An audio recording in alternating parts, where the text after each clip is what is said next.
Gusto niyo ba makahuli tayo ng bayawak at mahilig ba ay sa mga ganitong adventure model? Siyempre, ipapakita namin sa inyo yung simpleng trap para sa bayawak. Kung tawagin sa amin dito, hello, talagang sabit pag ganito yung ginagawa nyo. Ayan, sumabit model. Sino bago ang lahat ipapakita namin sa inyo yung lugar kung saan po talagang napakaraming bayawak rito.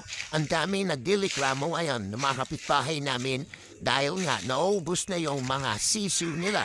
Pag pumunta yung mga sisiw nila dito, maroon nako talagang nawawalan. Kaya mission tayo. Kung nakikita nyo, bangin yung gilid natin dyan. Dyan ang nakatira yung bayawak kasi marami mga butas dito sa bandang may gilid, no?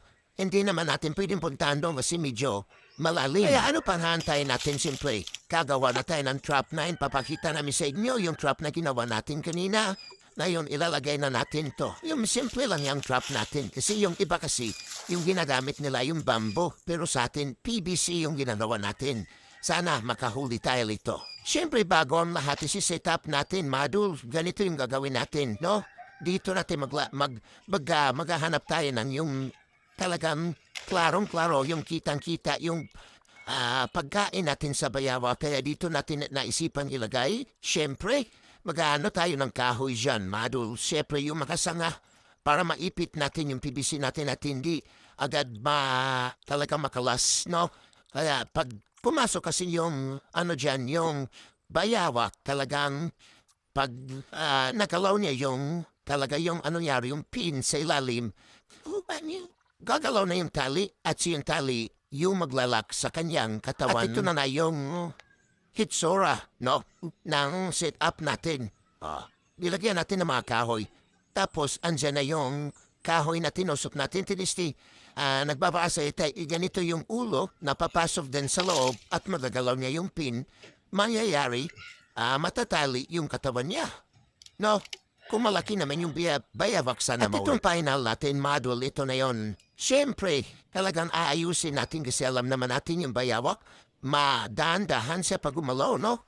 Yan, yung kinutusok natin yan, yung pin sa ilalim. Pag nagalaw niya, yung pin o yung pin doon sa ilalim, magkakakalas yung tali doon sa kanyang bandang katawan. At ito na nga, gumawa tayo ng kahoy dyan, yung nakatali doon sa kahoy at saka hanggang dito.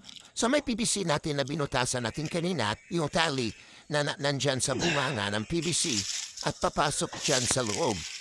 Yun, sa pool, yung bayawak natin. At syempre, lalagyan natin ng mga dahon-dahon dyan sa bawat gilid, no, at sa kalikod. Para hindi dadaan yung bayawak dyan. Dadaan yung bayawak dyan sa may entrada mismo. Kaya nilagyan natin dyan para mas malinis doon sa front niya, dito sa harap niya na area. Kasi yung bayawak kasi, pag nangamoy na yung pagkain doon sa ilalim, yun ang pinakapaborito nila. Experience ng iba kasi, pag nandun sa bukid at walang makain, bayawak yung tilitira na lahat nila. No, sa atin naman, di naman natin ginagain yan. Siyempre, ang hinano lang natin dito, yung mga alaga natin hayop tulad na mga sisiw yung pinapagtikahan natin. Kung nakikita nyo yung butas dyan, nandun yung pagkain sa lalim at yung pinakikita. Ayun na yung bayawak na trap natin sa bayawak. Ngayon, babalikan natin kung makakahuli. Update namin kayo pag nakahuli tayo dito, maging successful yung ano natin. Kasi maraming bayawak rito. No? Tapos yung nililikramo ng mga kapitbahay namin, nawawala yung mga sisiw nila. Kasi alam naman natin, yung bayawak, napakalakas kumain pag mga sisiw. Ito yung area natin. Ayan. Dito, sa may bangin, maraming bayawak dyan na nagtatago. Malalaki bayawak dito. Sana makahuli tayo ng malaking bayawak dyan.